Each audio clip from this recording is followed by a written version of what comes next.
काय चाललंय तुझं? आतापर्यंत तू गप्प बसली होतीस आणि आता खाली तू असं बोलून आलीस ॲज इफ तुझे बाबा खरं बोलतायत. मीरा, अशाने माझ्या आईचं चारित्र्य वाईट ठरत आहे. तुला काहीच बोलायचं नाहीये मीरा? काय बोलू मी इतकंच बोलू शकते की माझे बाबा कधीच खोटं बोलू शकत नाहीत. म्हणजे माझी आई खोटं बोलतीये? मी असं काही बोललेले नाही. तुझ्या बोलण्याचा तोच अर्थ निघतो ना. पण मीरा,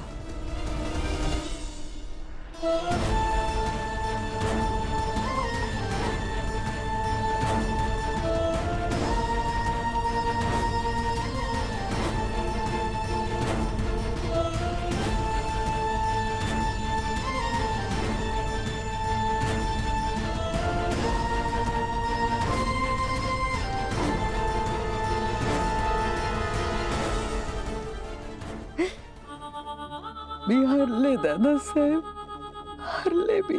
आजपर्यंत मी या घराच्या भल्यासाठी जगत आले, माझ्या माणसांसाठी जगत आले.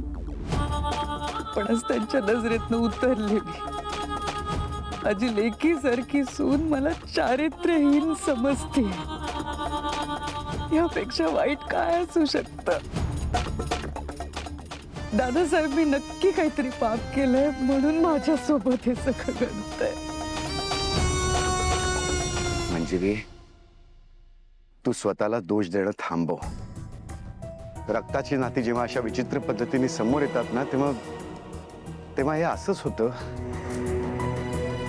मीराचंही तेच झालंय. मी रक्ताच्या नात्यापेक्षा जास्त प्रेम केलंय तिच्यावर. मंजिरी, मीरा लहान आहे. तिला हे सगळं समजायला वेळ लागेल ना.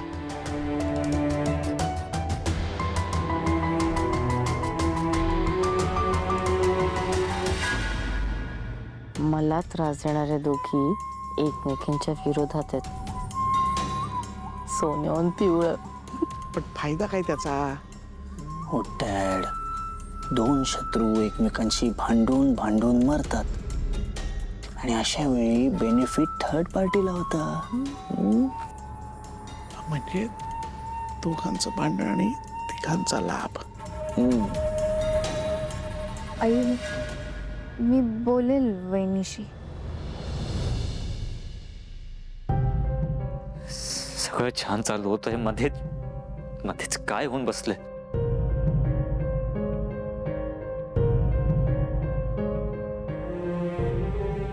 मीरा, हे बघ, मी जे बोलतो ना ते समजून घे. ठीक आहे, मी असं म्हणत नाही की तुझ्या बाबांची चूक आहे. ठीक आहे, ते जरा मेंटली डिस्टर्ब्ड आहेत म्हणून ते असं बोलले, असं वागलेत. मी त्यांना स्वतःहून डॉक्टरांकडे घेऊन जातो. ठीक आहे? माझ्या बाबांना कुठलाही मानसिक आजार नाहीये.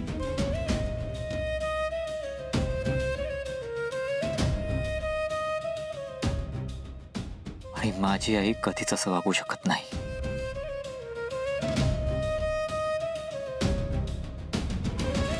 ठीक आहे,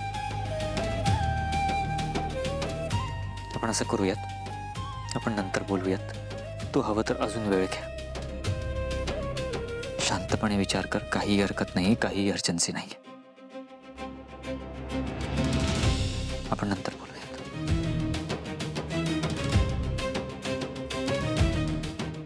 टेक युअर टाइम.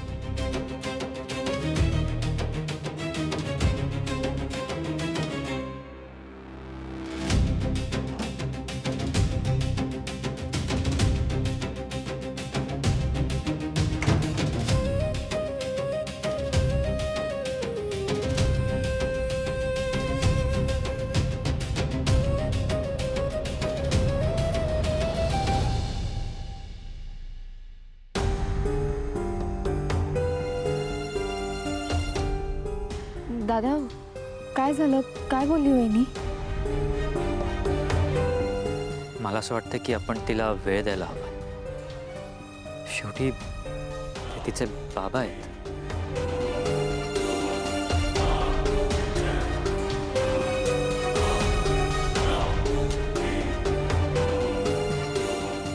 मी थोडा वेळ बाहेर जाऊन येते. मोकळ्या हवेत बरं वाटेल मला.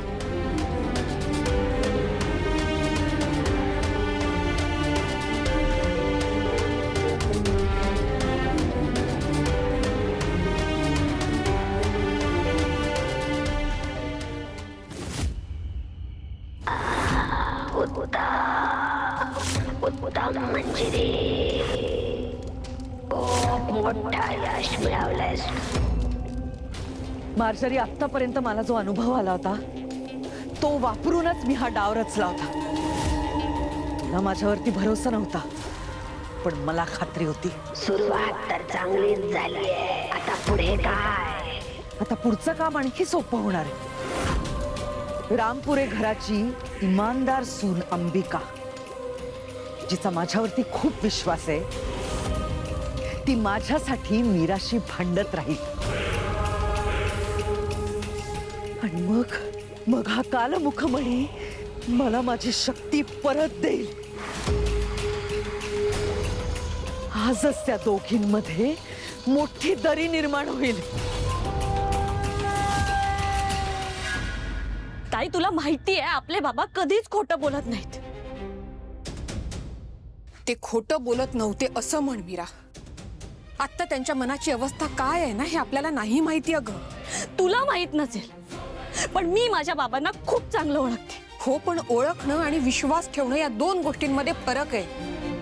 आता ते कुठे राहतात, काय करतात, त्यांच्या मनात काय सुरू आहे ना हे सगळं ओळखणं फार अवघड आहे. काही अवघड नाहीये. उलट अशा माणसावर विश्वास ठेवणं अजून सोपं आहे. ज्या माणसाने स्वतःचा संसार सोडला, ज्याच्या मनात कसलाही स्वार्थ नाहीये, कसलाही लोभ नाहीये, अशी व्यक्ती का खोटं बोलेल? म्हणजे आई खोटं बोलतायत असं म्हणायचंय का तुला?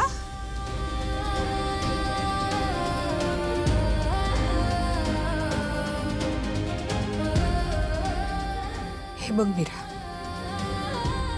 आईनी माझ्या सोबतच तुझंही आयुष्य सुकर केलंय. त्यांनी कायम स्वतःच्या आधी स्वतःच्या कुटुंबाचा विचार केलाय. अशी व्यक्ती का खोटं बोलेल ग?